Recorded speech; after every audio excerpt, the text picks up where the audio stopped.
അല്പസമയമായി നെറ്റിൽ കൈകൾ താങ്ങി കാശി ലക്ഷ്മിയുടെ ക്യാബിൽ ഇരിക്കുന്നു. ഇതുവരെ അവർ രുദ്രനോട് ലക്ഷ്മിയോടൊന്നും സംസാരിച്ചിട്ടില്ല. അവരും അവൻ എന്തെങ്കിലും പറയാൻ വേണ്ടി കാത്തിരിക്കുകയാണ്.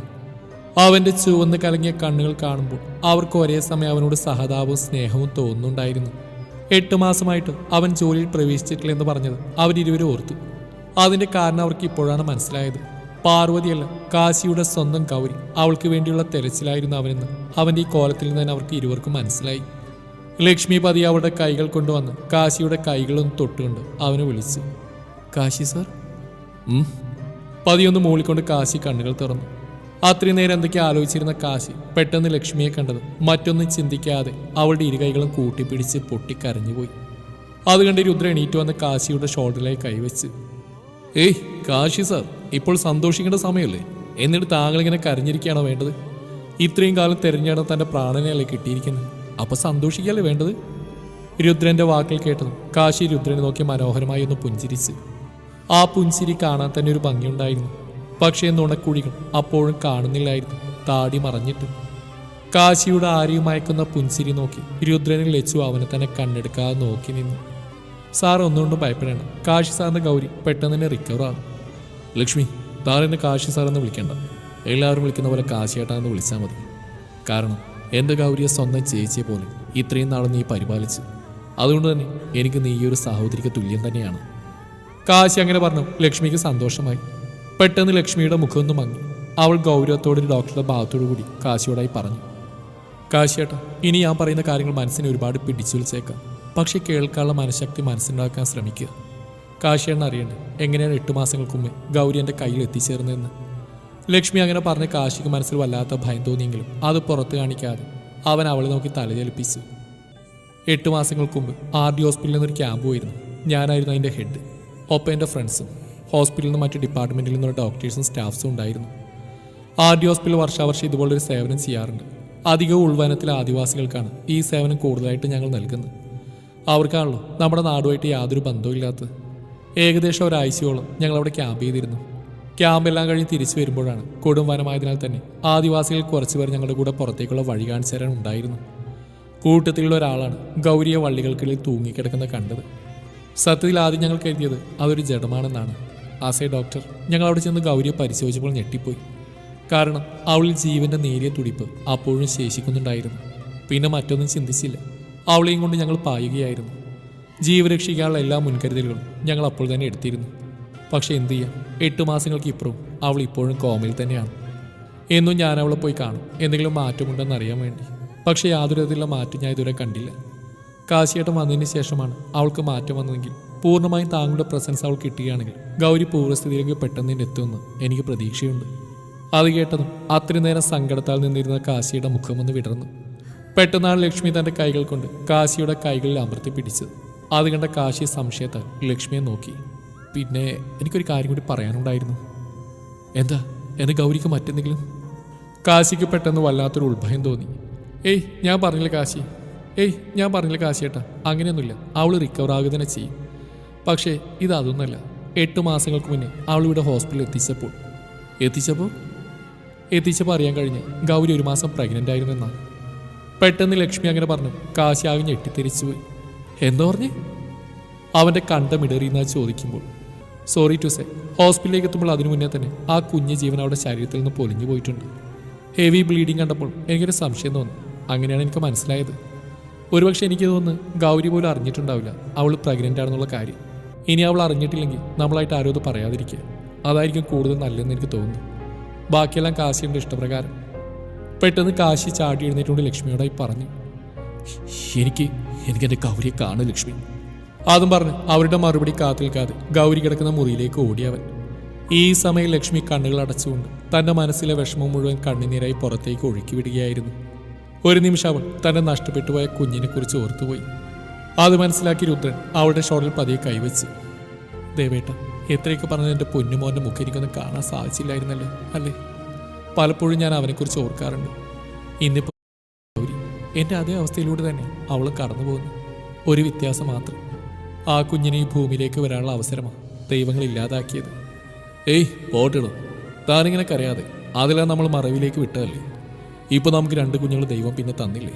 എനിക്കറിയാം തനിക്ക് ആ ഓർമ്മകൾ അത്ര പെട്ടെന്നൊന്നും മറവിലേക്ക് വിട്ടുകൊടുക്കാൻ സാധിക്കില്ല. എങ്കിലും ഇനിയുള്ള കാലം നമ്മൾ സന്തോഷത്തോടെ ജീവിക്കണം. അത് നമ്മുടെ പൊന്നുമക്കളുടെ കൂടെ. ഞാൻ എപ്പോഴും പറയുന്നല്ലേ ഭദ്ര ഇത്. രുദ്രൻ അവളോടായി പറഞ്ഞു. സോറി ദേവേട്ട, ഞാൻ പെട്ടെന്ന്. അവൾ തന്നെ നിറഞ്ഞ കണ്ണുകൾ തുടച്ചുകൊണ്ട് തൻ്റെ ദേവന് മുമ്പിൽ പുഞ്ചിരിച്ച് നിന്നു. രുദ്രൻ അവൾ തൻ്റെ നെഞ്ചിലേക്ക് ചായച്ച് നിർത്തി പതിയെ തലയിൽ തലോടി കൊടുത്തു. ഗൗരി കിടക്കുന്ന മുറിയുടെ വാതിൽ തുറക്കുമ്പോൾ കാശിയാകെ വിയർത്തുപോയിരുന്നു. അവൻ്റെ കണ്ണുകളെല്ലാം നിറയുന്നുണ്ടായിരുന്നു. തൻ്റെ കുഞ്ഞ്, എൻ്റെയും ഗൗരിയുടെയും പ്രണയത്തിൽ ഉരുത്തിരിഞ്ഞവൻ. ഞാൻ അവൾ അറിയാതെ പോയല്ലോ ഭഗവാനെ. എൻ്റെ പെണ്ണിന് ഇത്തരത്തിലുള്ളൊരു നോവ് നിനക്ക് നൽകാൻ എങ്ങനെ തോന്നി നിങ്ങൾക്ക്? കാശി മനസ്സിൽ ആർത്ത് കരയുകയായിരുന്നു. ഒന്നും അറിയാതെ കണ്ണടച്ച് കിടക്കുന്ന ഗൗരിയുടെ അടുത്തേക്ക് അവൻ പതിയെ നടന്നു നീങ്ങി. അവൻ്റെ കണ്ണുകളൊരു നിമിഷം അവളുടെ അണിവയറിലേക്കായി എത്തിച്ചേർന്നു. വിറക്കുന്ന കൈകളാൽ അവൻ അവളുടെ അണിവയറിലൊന്ന് തൊട്ടു. മറ്റൊന്നും ചിന്തിക്കാതെ കാശി അവളുടെ വയറിൽ മുഖം പൊഴുത്തി പൊട്ടി പൊട്ടി കരഞ്ഞു. ശേഷം തൻ്റെ കൈവിരലുകൾ കൊണ്ട് അവളുടെ അണിവയറിൽ അവൻ തലോടുന്നുണ്ടായിരുന്നു. ഒരു നിമിഷം അവൻ്റെ മനസ്സിലൂടെ ദീപകിൻ്റെ മുഖം മിഴിവോടെ വന്നതും അവൻ കണ്ണുകൾ വലിച്ചു തുറന്നു.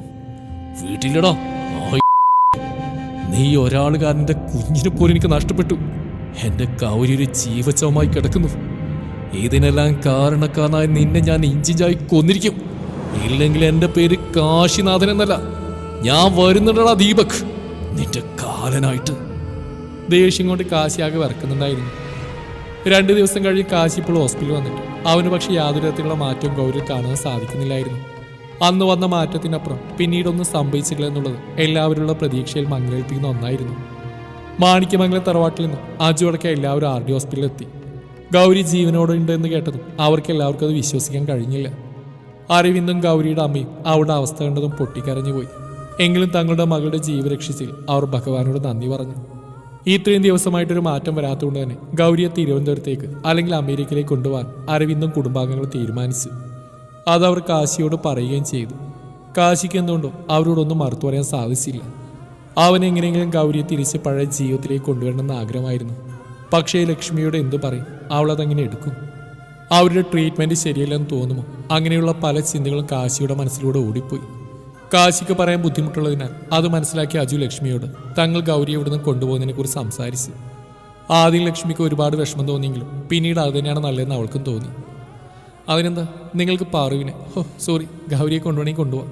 അതൊരിക്കലും ഞാൻ തടസ്സം നിൽക്കില്ല. ബെറ്റർ ട്രീറ്റ്മെൻറ്റ് കൊടുക്കാൻ ഏത് രാജ്യത്ത് വേണമെങ്കിലും നിങ്ങൾക്ക് അവളെ കൊണ്ടുപോകാം.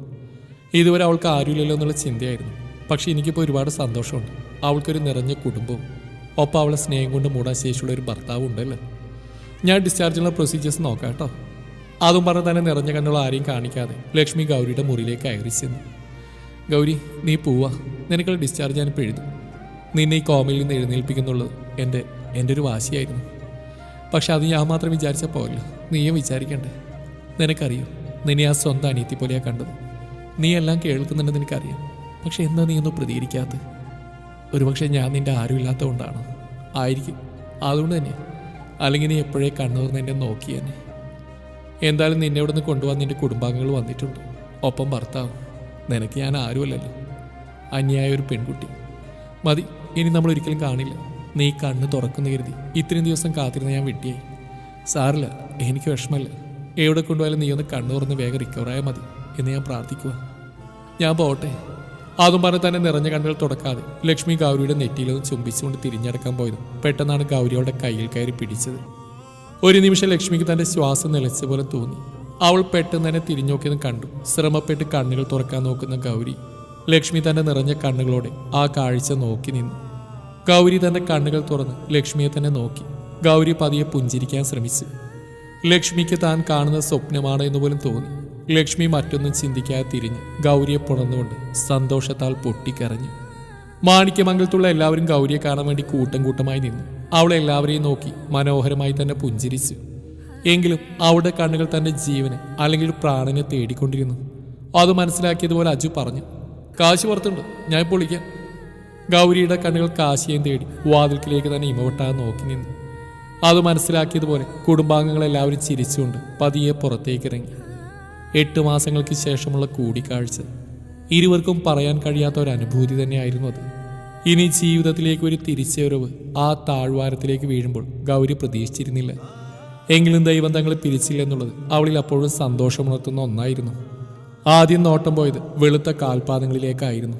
അവിടെ നിന്നും പതിയെ മുകളിലേക്കായി അവളുടെ നോട്ടം ചെന്നെത്തി. തൻ്റെ പഴയ കാശിയാട്ടിൽ നിന്നും അവൻ എത്രയോ മാറിപ്പോയെന്ന് ഗൗരിക്ക് തോന്നി. ആ കറുത്ത വസ്ത്രവും താടിയും മുടിയും നീട്ടിയ കോലവും കണ്ടതും അവളുടെ ഉള്ളൊന്ന് പിടഞ്ഞു. ഗൗരിയുടെ 2 കണ്ണുകളും നിറഞ്ഞൊഴുകി. കാശിയുടെ അവസ്ഥയെ മറിച്ചല്ലായിരുന്നു. അവൻ ഗൗരിയെ കണ്ടിരുന്നുവെങ്കിലും ആദ്യമായിട്ടാണ് അവളെ കണ്ണു തുറന്ന് അവൻ കാണുന്നത്. അവന് നോക്കി കാണുകയായിരുന്നു അവളെ. ശരീരം ഒന്നുകൂടെ മെലിഞ്ഞ പോലെ അവന് തോന്നി. എങ്കിലും കവിളിലാ തുടിപ്പ് ഇപ്പോഴും അവൾക്കുണ്ട്. തന്നെ കാണുമ്പോഴുള്ള അവളുടെ കണ്ണുകളിലാ തിളക്കം അവന് കാണാമായിരുന്നു. അവളെ നോക്കി അടുത്തേക്ക് നടന്നെടുക്കും തോറും അവൻ്റെ കണ്ണുകൾ നിറഞ്ഞൊഴുകുന്നുണ്ടായിരുന്നു. ഗൗരിക്ക് സംസാരിക്കാനുള്ള കഴിവ് ആ വീഴ്ചയിൽ താൽക്കാലികമായെങ്കിലും നഷ്ടപ്പെട്ടു പോയിരുന്നു. എങ്കിലും അവൾ കൈയുയർത്തി അവനെ തൻ്റെ അടുക്കിലേക്ക് വിളിച്ചു. ഒരു കൊച്ചുകുട്ടിയെ പോലെ കാശി ഓടി വന്ന് അവളുടെ മാറിൽ ചാഞ്ഞു. അവൻ്റെ കണ്ണുനീരാൽ അവളുടെ മാറിടം മുഴുവൻ നനഞ്ഞു കുതിർന്നു. അവളും കരയുകയായിരുന്നു. ആ സമയം തന്നിൽ നിന്ന് അകന്നു പോയ ഒരമൂല്യ വസ്തു തിരിച്ചു കിട്ടിയ കൊച്ചുകുട്ടികളെ പോലെ അവരിരുവരും കെട്ടിപ്പുണർന്നു തങ്ങളുടെ സങ്കടമെല്ലാം കരഞ്ഞു തീർത്തു. ഗൗരിക്കുട്ടിയെ. അവൻ്റെ ആ വിളിയിൽ അവൾ പതിയെ കണ്ണുകൾ ഉയർത്തി അവനെ നോക്കി. നാളുകൾക്ക് ശേഷം അവൻ്റെ ഗൗരിക്കുട്ടിയെ എന്നുള്ള വിളി അവളുടെ കാതിൽ കുളിർമയേകി. കാശിയും ഒരേ സമയം കരയുകയും ചിരിക്കുകയുമായിരുന്നു. അവന് തൻ്റെ പെണ്ണിനെ കണ്ട് കൊതി തീരുന്നില്ലായിരുന്നു. അവളുടെ മുഖത്തും ശരീരത്തുമെല്ലാം അവൻ്റെ കൈകൾ പതിയെ തലോടി. അവൾ അവൻ്റെ മുഖം മുഴുവൻ തൻ്റെ നേർത്ത കൈവിരലുകളാൽ തലോടിക്കൊണ്ടിരുന്നു. അവൾക്കേറെ ഇഷ്ടപ്പെട്ട നുണക്കുഴി കാണാത്തതിലുള്ള സങ്കടം അവളുടെ മുഖത്ത് കാണാമായിരുന്നു. അത് മനസ്സിലാക്കി കാശി അവളുടെ ചെവിയിലായി പറഞ്ഞു. എൻ്റെ ഗൗരിക്ക് ഇഷ്ടപ്പെട്ടൊന്നും കാശി മറച്ചു വെക്കില്ല. നാളെ നീ ഉണരുമ്പോൾ ഞാൻ നിന്റെ പഴയ കാശിയേട്ടനായിരിക്കും. അത്രയും മതിയായിരുന്നു ആ പൊട്ടിപ്പെണ്ണിനും. അവൾക്ക് അവളുടെ പഴയ കാശി വേണമായിരുന്നു. അതൊന്നും പറയാൻ കഴിയുന്നില്ലല്ലോ എന്നുള്ള സങ്കടം മാത്രമായിരുന്നു ഗൗരിക്കും. പക്ഷെ അവളുടെ മനസ്സറിഞ്ഞ പോലെ കാശി അവളോട് അത് പറയുകയും ചെയ്തു. ശരീരം കൊണ്ട് മാത്രമല്ല, മനസ്സുകൾ കൊണ്ട് ഞങ്ങൾ ഒന്നാണെന്ന് ഗൗരി ആ സമയം തിരിച്ചറിയുകയായിരുന്നു. തൻ്റെ രക്തത്തിലെ ഓരോ അണുവിലും താൻ കാശിയെക്കുറിച്ച് മാത്രമാണ് ചിന്തിക്കുന്നത് അവൾ ഓർത്തുകൊണ്ടിരുന്നു. ഓരോ നിമിഷവും ഓരോ സെക്കൻഡും അവൾ കാശിയെ മാത്രം ചിന്തിച്ചുകൊണ്ടിരുന്നു. ഇതാണ് പ്രണയം, ഇത് മാത്രമാണ് പ്രണയം. ഗൗരി കാശിയുടെ വലത് കൈയെടുത്ത് തൻ്റെ ചുണ്ടുകളിലേക്ക് ചേർത്ത് വെച്ച് ചുംബിച്ചു. ദിവസങ്ങൾ ഓടി മറഞ്ഞു. പിന്നീട് ഗൗരി അവിടുന്ന് ഡിസ്ചാർജ് ചെയ്യാൻ കാശി അനുവദിച്ചില്ല. അവന് ഉറപ്പുണ്ടായിരുന്നു ഗൗരി ലക്ഷ്മിയുടെ പരിചരണത്തിൽ നിന്ന് തന്നെ എഴുന്നേറ്റ് നടക്കുമെന്ന്. പിന്നീടുള്ള ദിവസങ്ങളിൽ കാശിയുടെ പ്രസൻസ് കൊണ്ടോ അതോ ലക്ഷ്മിയുടെ പരിചരണം കൊണ്ടോ അതോ ദൈവത്തിൻ്റെ അനുഗ്രഹം കൊണ്ടാണെന്നറിയില്ല, ഗൗരിയിൽ പതിയെ മാറ്റങ്ങൾ വരാൻ തുടങ്ങി. കാശി ഒരു നിമിഷം പോലും ഗൗരിയെ വിട്ടു നിൽക്കാൻ ഇഷ്ടപ്പെട്ടില്ല. അതുകൊണ്ട് തന്നെ അവൻ എപ്പോഴും അവളുടെ കൂടെ തന്നെയായിരുന്നു. ദീപക് എന്തോ ലാപ്ടോപ്പിൽ നോക്കിക്കൊണ്ടിരിക്കുമ്പോഴാണ് അവൻ്റെ അച്ഛൻ അകത്തേക്ക് കയറി വന്നു. അയാളുടെ ഓടിക്കതച്ചുള്ള വരവ് കണ്ടപ്പോൾ ദീപക് അയാളെ ചൂഴി നോക്കി. What happen dad? എന്തെങ്കിലും ടെൻഷനായി വരുന്നത്? അവൻ തന്നെ കണ്ണട ശരിയാക്കൊണ്ട് അയാളോട് ചോദിച്ചു. അപ്പം നീ ഒന്നും അറിഞ്ഞില്ലേ? അതും പറഞ്ഞാൽ TV ഓൺ ചെയ്തു. അതിൽ കാണുന്ന വാർത്ത കണ്ടോ ദീപകിന്റെ കണ്ണുകൾ തിളങ്ങി. GM ഗ്രൂപ്പിന്റെ അവകാശികളിൽ ഒരാളായ ഗൗരി കാശിനാഥനെ 8 മാസങ്ങൾക്ക് ശേഷം കണ്ടെത്തിയിരിക്കുന്നു. ഗൗരി, അപ്പൊ നീ മരിച്ചിട്ടില്ല അല്ലേ? തൻ്റെ മകന്റെ മുഖത്ത് വിരിയുന്ന ഭാവങ്ങൾ നോക്കി കാണുകയായിരുന്നു അയാൾ. എന്താ മോനെ നിന്റെ മനസ്സിലൂടെ പോകുന്നത്? ഇനി നീ വേണ്ടാത്തൊരു പ്രശ്നത്തിന് നിൽക്കരുത്. നോ ഡാഡ്, ഞാനിനി ഒന്നിനും പോവില്ല. ബട്ട് ഗൗരി, അവളെനിക്ക് വേണം. അത് പറയുമ്പോൾ അവൻ്റെ മുഖത്തൊരു വന്യതയാർന്ന ചിരിയുണ്ടായിരുന്നു. ഈ സമയം കാശി അജീവിനോടും ആദിയോടും ഗൗരിയെ ലക്ഷ്മി കിട്ടിയതും ഗൗരി പ്രഗ്നൻ്റായ കാര്യവുമെല്ലാം പറഞ്ഞു. എല്ലാം കേട്ടുകഴിഞ്ഞതും അവർ രണ്ടുപേരും ഒരേ സ്വരത്തിൽ പറഞ്ഞു. ഇനി ആ ദീപക്ക് ജീവിച്ചിരിക്കാൻ യാതൊരു അവകാശമില്ല. അതേട്ടാ, അവൻ്റെ അവസാനം എൻ്റെ കൈകൾ കൊണ്ടാ. അത് പറയുമ്പോൾ കാശിയുടെ ഇരു കവിളുകളും ദേഷ്യം കൊണ്ട് വിറക്കുന്നുണ്ടായിരുന്നു. കാശിയേട്ടാ, ഇപ്പോൾ ഗൗരിക്ക് നല്ല രീതിയിൽ മാറ്റമുണ്ട്. സംസാരശേഷി ഒഴിച്ച് ആളിപ്പോൾ പഴയ ഗൗരി തന്നെയാണ്. അല്ലേ ലക്ഷ്മി, എൻ്റെ ഗൗരിക്ക് ഇനി ഒരിക്കലും സംസാരശേഷി തിരിച്ചിട്ടില്ലേ? കാശി ഒരു വിഷമത്തോടെ ലക്ഷ്മിയോടായി ചോദിച്ചു. അയ്യോ, അങ്ങനെയൊന്നും പറയില്ല കാശിയേട്ടാ. ഞാൻ പറഞ്ഞില്ലേ, അവൾ ആ താഴ്വാരത്തിലേക്ക് വീണൊരു ഷോക്കിലാണ് അവൾക്ക് ശബ്ദം നഷ്ടപ്പെട്ടു. ചിലപ്പോൾ ഇനി മറ്റൊരു ഷോക്ക് ഉണ്ടായോ അല്ലെങ്കിൽ കാലക്രമേണ അവൾക്ക് ശബ്ദം തിരിച്ചു കിട്ടും. ഞാൻ ഉറപ്പ് നിൽക്കുന്നു. എന്താ അത് പോരെ? മതി. എന്തായാലും ദൈവം എനിക്ക് എൻ്റെ ഗൗരിയെ തിരിച്ചു തന്നല്ലോ, അതിന് വലിയ കാര്യം. കാശി ലക്ഷ്മിയോട് പറഞ്ഞു. അപ്പോൾ ലക്ഷ്മി, എപ്പോഴും ഞങ്ങൾക്ക് വീട്ടിലേക്ക് പോകാൻ കഴിയാം? ഇനി എപ്പോഴാണെങ്കിലും കാശിയുടെ ഗൗരിയും കൂടി തിരിച്ച് നിങ്ങളുടെ നാട്ടിലേക്ക് പോകാം. അത് പറയുമ്പോൾ ലക്ഷ്മിയുടെ മുഖം വിഷമത്താൽ താന്നു. അത് മനസ്സിലായതുപോലെ കാശി ലക്ഷ്മിയോട് പറഞ്ഞു. ശ്രീലക്ഷ്മി, താൻ വിഷമിക്കാതെ. കൊച്ചിയും ട്രിവാൻഡ്രവും നമ്മൾ അധികം ദൂരമല്ലോ. ഞങ്ങൾക്ക് എപ്പോഴെങ്കിലും തന്നെ കാണാൻ വരാമല്ലോ. തൻ്റെ മുഖത്തെ വിഷമം കാശി കണ്ടു എന്ന് മനസ്സിലാക്കി ലക്ഷ്മി കാശിയോടായി പറഞ്ഞു. ഏയ്, ഇറ്റ്സ് ഓക്കെ കാശി ഏട്ടാ. എനിക്ക് വിഷമമൊന്നുമില്ലെന്ന് പറഞ്ഞാൽ അത് കള്ളം. കാരണം എനിക്ക് ഗൗരി എന്ന് പറഞ്ഞാൽ എൻ്റെ സ്വന്തം അനിയത്തിയെ പോലെയാണ്. അല്ല, അവളെൻ്റെ സ്വന്തം അനിയത്തി തന്നെയാണ്. കുറച്ച് വിഷമമുണ്ടെങ്കിലും അവളുടെ സന്തോഷമാണ് എൻ്റെ സന്തോഷം. എനിക്കറിയാം അവൾക്ക് ആശുപത്രിവാസം മടുത്തു എന്ന്. ഏതായാലും നാളെ തന്നെ നിങ്ങൾക്ക് പോകാനുള്ള തയ്യാറെടുപ്പ് ഞാൻ ചെയ്യുന്നതാണ്. പിന്നെ കാശി ഒരു സംശയത്തോടെ ലക്ഷ്മിയോടായി ചോദിച്ചു.